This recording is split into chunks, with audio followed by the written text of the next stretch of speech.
What's up you guys, kembali lagi di channel gua. Hari ini gua mau ngebahas kenapa Desember adalah bulan dimana gua tuh sangat-sangat membatasi resiko gua. Dalam artian, gua gak akan ngambil perform challenge di bulan Desember. Bahkan risk trading gua pun gua kecilin di Desember. Karena menurut pengalaman gua, Desember adalah bulan dimana sebenarnya nggak terlalu efektif untuk kita trading. Sebenarnya ada beberapa alasan, tapi alasannya itu kita bisa kerucutin menjadi dua hal, yaitu pertama, lack of volumes, dan kedua, karena udah menjelang akhir tahun, maka terkadang price action-nya itu menjadi weird ataupun terlalu subjektif. Dalam hal volumenya yang sudah mengecil, ini dikarenakan banyak bank-bank besar dan mungkin trader-trader yang market maker ya, yang bisa menggerakkan market.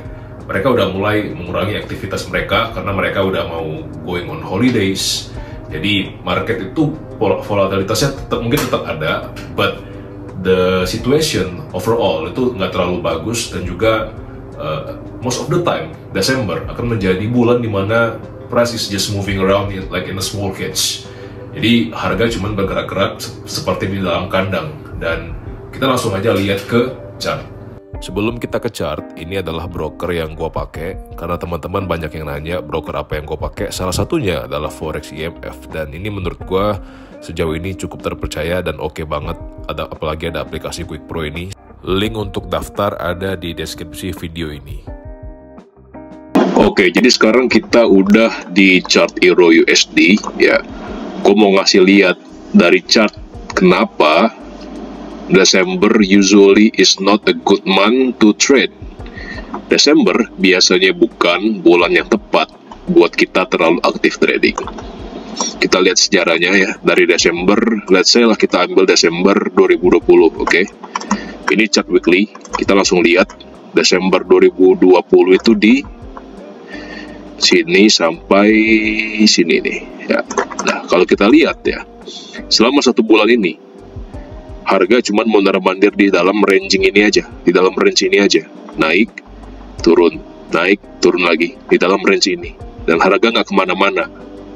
Oke, kalau pemula ya dihadapkan dengan situasi market seperti ini, kira-kira apa yang terjadi? Ketika buy mereka SL, ketika loss mereka SL. Bandingkan dengan bulan November yang masih ada imbalance di sini, masih ada imbalance di sini. Jadi masih kelihatan clear gitu arah marketnya mau kemana. Oke, nah kita lanjut ya ke Desember 2021. Jadi selain faktor yang tadi gue bilang bahwa udah mulai banyak bank yang libur ya, udah mulai banyak trader-trader well yang udah tutup posisi dan sebagainya, kita juga bisa lihat di chart nih. Nah, ini Desember 2021 ya. Lihat guys, harga cuman bergerak di dalam kandang ini aja nih ya. Kalau bahasa toko sebelah kan kandang ya, kandang babi ya gitu kan. Nah ini.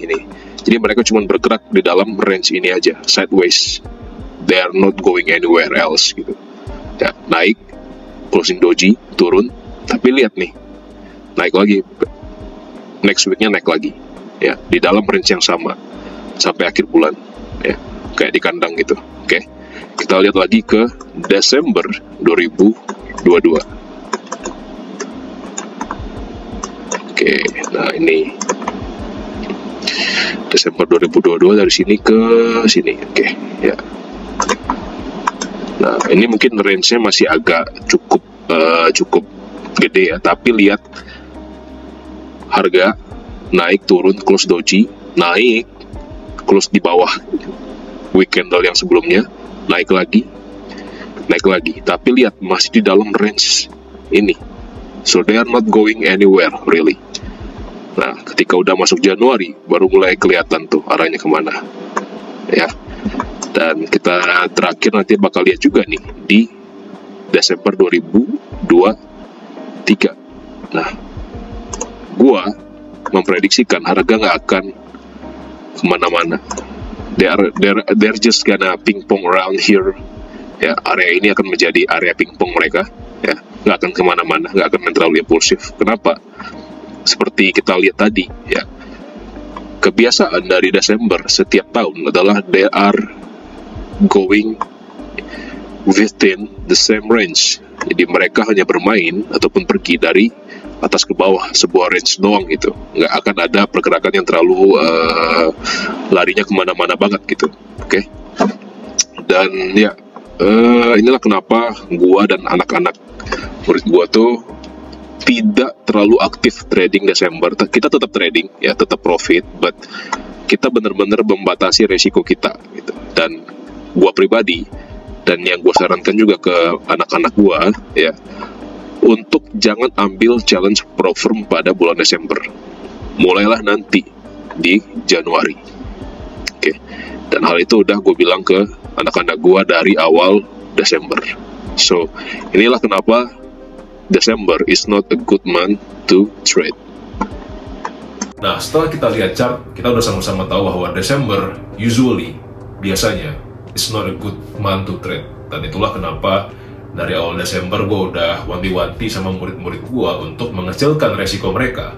Bahkan, lebih bagus lagi kalau tidak trading sama sekali di bulan Desember. Dan gue sendiri, gue mengecilkan resiko gue menjadi hanya 0,25% per trade. Karena Desember usually is a bad month for me. So, kalau kalian merasakan hal yang sama, jangan lupa untuk kecilkan resiko kalian. Dan ya, kalau bisa jangan trading sama sekali Desember. See you guys in the next video, and remember, let's be better together. See you guys.